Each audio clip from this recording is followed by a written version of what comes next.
Hello everybody and welcome to another video. Well then, this is a reaction video to the Superman teaser trailer that just came out today as of making of this video, as directed, of course, by James Gunn.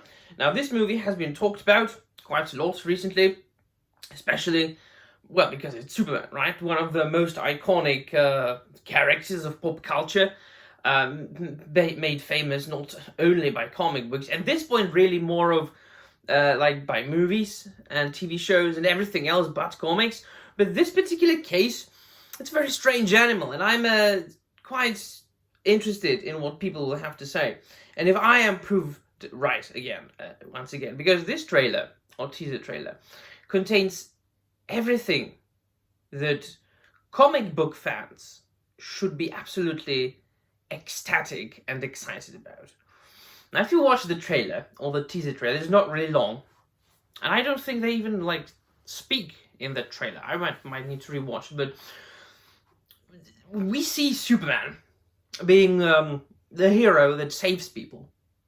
Absolutely the opposite of what, like, for example, Zack Snyder did with Superman. Although I did enjoy that particular version. Now, as I said, that's a very, very, like, complex matter that could be discussed for hours on and on and on. I mean, stereotypically, Superman should be this very Boy Scout, goody two-shoes character, you know, like truth, justice, in the American way. It's one of the reasons why I have never really grown into liking Superman as a character. I can appreciate it as an aspirational superhero, to a certain extent a stereotypical archetypal superhero that really is more of an American thing rather than a European thing. If you look at European comics, they're very much different from American comics now.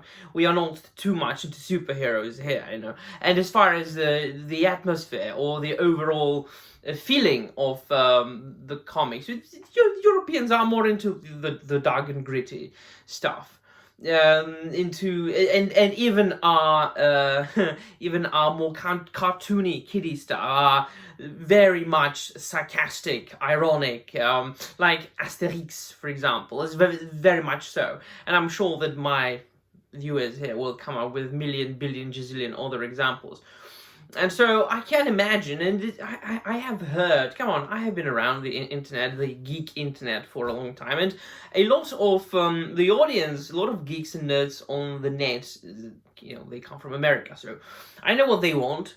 They want the, like, goody two-shoes, stereotypical Superman, this, you know, Boy Scout, saving people, and then, of course, much more brighter than what Zack Snyder did with the character, with a much more bleak, much more gritty, darker take. It wasn't really the superhero himself who was dark and gritty, it was everything around him. It was really, you know, the general feeling of the Snyderverse, which was much darker, which appealed to me much more than this truth, justice, in the American way.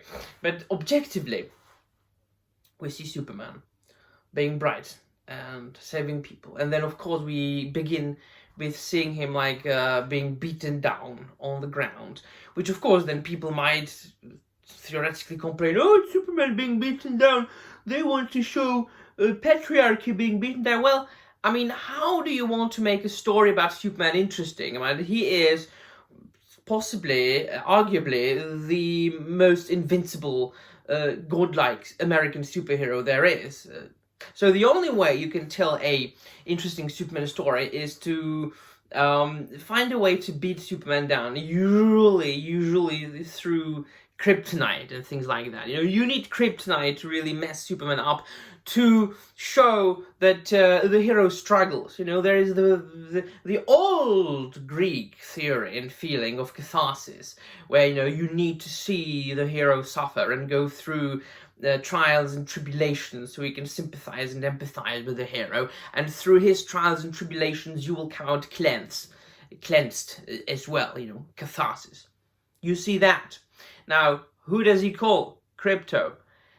Has anybody at this point, any superhero comic book fan, imagine they would ever make a Crypto in a film? They would do a Crypto in a film? No. if you asked any comic book fan, like true hardcore American comic book fan, like 10 years ago, if they would be excited about seeing things like such niche things like crypto in a film, people would be like, yeah, man, like, come on, Hollywood blockbuster, including crypto. And James Gunn is very much good at merchandising things, finding a character that is merchandisable and cute, such as Groot was in the Guardians of the Galaxy. So this is, his version of, this is yet another character like that, crypto there. And of course, we've got more characters, not only because this movie will not be like the origin, I think, story. It's going to be well into Superman being Superman here, and the superheroes in the DC universe being well established, proved by the fact that there's Guy Gardner, one of the Green Lanterns from Earth. Oh yes, I can see people like complaining about Guy Gardner. That I think that Guy Gardner is going to be that thing that people will be complaining the most about. Well, I don't agree with those people, because do you remember, if you know anything about comics and the history of comics and Green Lantern, and specifically, do you remember the times before Guy Gardner was made cool, which was roughly around the beginning of the 2000s, when Jeff Johns and Ethan Van Sciver and Ivan Rice took over the titles. They made Guy Gardner cool, kind of a little bit of a prick, but cool.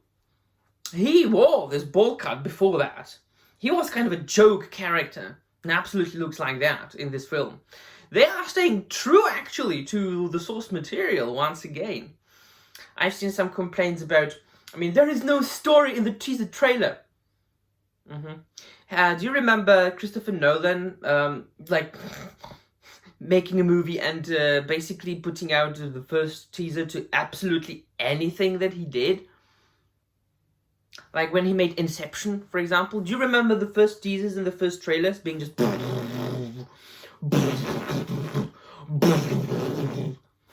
Well, show me the story there, honey. It was a chick complaining about that, too, on social media. Honey, shut the fuck up. The first teaser trailer absolutely does not have to give away the story. And what do you think the story is going to be about? It's going to be about fucking Superman saving people. Come on. We are talking about Superman here. We're not talking about the Godfather. So, what do you want? You see Clark Kent looking all awkward. And he does look cringe and awkward, which is exactly what Clark Kent is supposed to look like. And what do you think Clark Kent would look like today, in today's world? If Superman lived today in 2024, and if he wanted to dress up as, Clark Kent, not to give away his true, ego, his true persona of Superman, do you think he would look like Christopher Reeves from, 78? Do you really think so? Do you really think he would wear 1970s suit jacket and 1970s glasses, 1970s haircut? Do you really think so? To fit in the society of awkward journalists? Do you think he would look like that? No, he would look like an awkward soy boy from today, which he absolutely does look like when he dresses up in the trailer as Clark Kent. We see Lois Lane. The chick looks, a passable enough Lois Lane, yeah. We see some other. Is it Mr. Terrific that we see? As if you've taken him from the from the comic. So people don't like the suit. From all the shots that we see in the trailer, all the angles that we see, the suit looked okay. There was this photo, the promotional photo, when Superman was putting on his boot and was crouching, when the suit looked awkward. And also some behind the scenes photos leaked. Once again, don't you think that the suit is going to be tweaked in post-production on computers and stuff? Just think so. Holt, the Holt guy, is going to portray Lex Luthor. I think he's going to be a passable Lex Luthor. He's a good enough actor. Once again, the same chick complaint. I don't like that Lex Luthor. He looks too young. I mean, that guy isn't like in his 20s anymore. Now I don't know how old he is truly, but I don't think he's in his 30s anymore. So who would you like? Would you like Gene Hackman to come back? Preferably, these people are going to be portraying those characters for years from now, because ideally they are going to be, or what their plan is, creating a universe. Once again, one more reboot. Who knows? This time it might work, right, DC? Don't know. So 10 years from now, it can happen. It can happen. Tony Stark, bloody Robert Downey Jr. has portrayed Tony Stark for 20 years? Hugh Jackman, this is the same thing with Wolverine. I think, it wouldn't be very wise to choose a 79-year-old actor to portray Lex Luthor if you want to cast him in, films for the next 10 years. And so,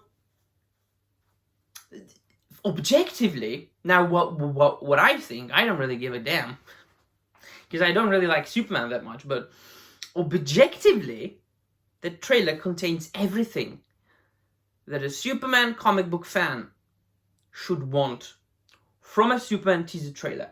I'm not talking about the finished product, obviously. I'm not talking about the movie. The movie hasn't come out yet. Nor a full-length trailer. We only got a teaser trailer, but from what we got, that's what I can say. Let me know in the comments below what you think. I must have forgotten about a million things, but, whatever. And I hope you all, thank you very much for watching, and I'm out of here.